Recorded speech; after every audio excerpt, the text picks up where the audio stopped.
ایک مرتبہ ایک بزرگ حضرت ذنون مصری رحمت اللہ علیہ کے پاس لوگ آئے اور آ کر کہنے لگے کہ حضرت قحط پڑا ہوا ہے،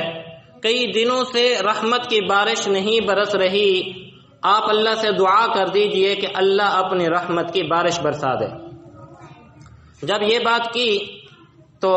فرمانے لگے کہ میں دعا تو کر دیتا ہوں، لیکن یہ قحط آخر کسی نہ کسی کے گناہوں کی وجہ سے پڑا ہے، تو میں سمجھتا ہوں کہ میرے ہی عمل گندے ہیں، میرے ہی کرتوت ہیں جس کی وجہ سے رحمت کی بارش نہیں برس رہی، لہٰذا میں اس بستی سے باہر نکل جاتا ہوں اور باہر جا کر اللہ سے اپنے گناہوں کی معافی مانگتا ہوں، شاید میرے عملوں کی وجہ سے یہ رحمت کی بارش نہیں، اللہ رب العزت میری وجہ سے جو بارش کو روکے ہوئے ہیں وہ اپنی رحمت کی بارش برسا دے۔ تو اپنے عملوں کے اوپر کیا کرنا؟ غور کرنا۔ اس عاجز نے ایک واقعہ پڑھا، بڑا خوبصورت، کسی نے مجھے واٹس ایپ کیا، کہتے ہیں کہ ایک مرتبہ گاڑی کے اوپر چند آدمی بیٹھ کر راستے میں جا رہے تھے،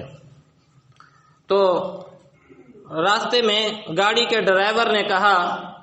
کہ گاڑی آگے ایک پل سے گزرنی ہے اور اس پل کے اوپر سے وہی شخص لوگ گزر سکتے ہیں جو اپنے آپ کو، یعنی وہ لوگ گزر سکتے ہیں جو نیک اور متقی ہوں، جو لوگ نیک اور متقی نہ ہوں وہ اس پل سے نہیں گزر سکتے، لہذا جو اپنے آپ کو نیک اور متقی سمجھتا ہے وہ تو بیٹھا رہے، اور جو نیک اور متقی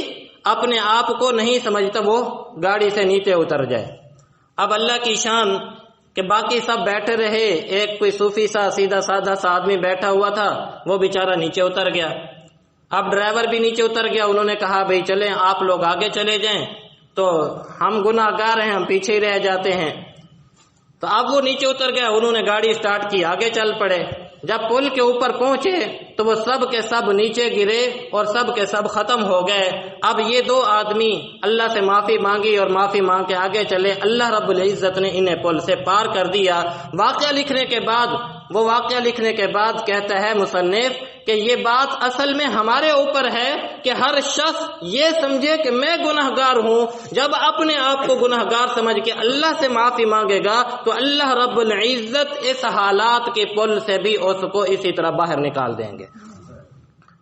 تو اس لیے سب سے پہلے اپنے حالات کے اوپر غور اور فکر کرنا۔ آخری بات عرض کر دوں وہ یہ کہ ہمیں آیت کریمہ کا کثرت کے ساتھ ورد کرنے کی بھی ضرورت ہے۔ لا الہ الا انت سبحانک انی کنت من الظالمین۔ اور یہ دعا کس کی؟ حضرت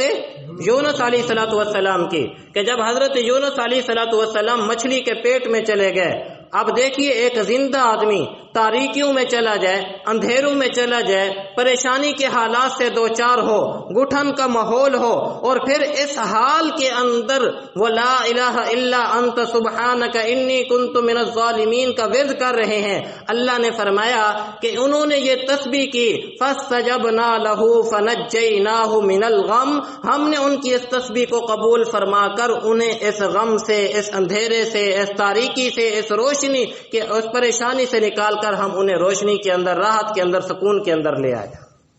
آگے بڑی عجیب بات کی، وَكَذَلِكَ نُنْجِي الْمُؤْمِنِينَ، کیا فرمایا؟ وَكَذَلِكَ نُنْجِي الْمُؤْمِنِينَ۔ اب ہر آدمی نے تو مچھلی کے پیٹ میں نہیں جانا، کیا خیال ہے ہم سب مچھلی کے پیٹ میں کوئی گئے ہوئے ہیں؟ نہیں، لیکن قربان جائیے رب کے قرآن پر، رب کے کلام پر اللہ نے یہ بات فرمائی کہ جس طرح یونس علیہ السلام پریشانی کی کیفیت میں تھے، تکلیف میں تھے، مصیبت میں تھے، اگرچہ وہ ظاہری طور پر مچھلی کا پیٹ تھا، میرا مومن بندہ بھی دنیا کے حالات کی مچھلی کے پیٹ میں ہوگا، جب وہ بھی لا الہ الا انت سبحانک انی کنت من الظالمین کا ورد کرے گا تو میں بھی اسے حالات کی کشتی سے نکال کر، اس بھنور سے نکال کر راحت اور سکون کی زندگی عطا فرما دوں گا۔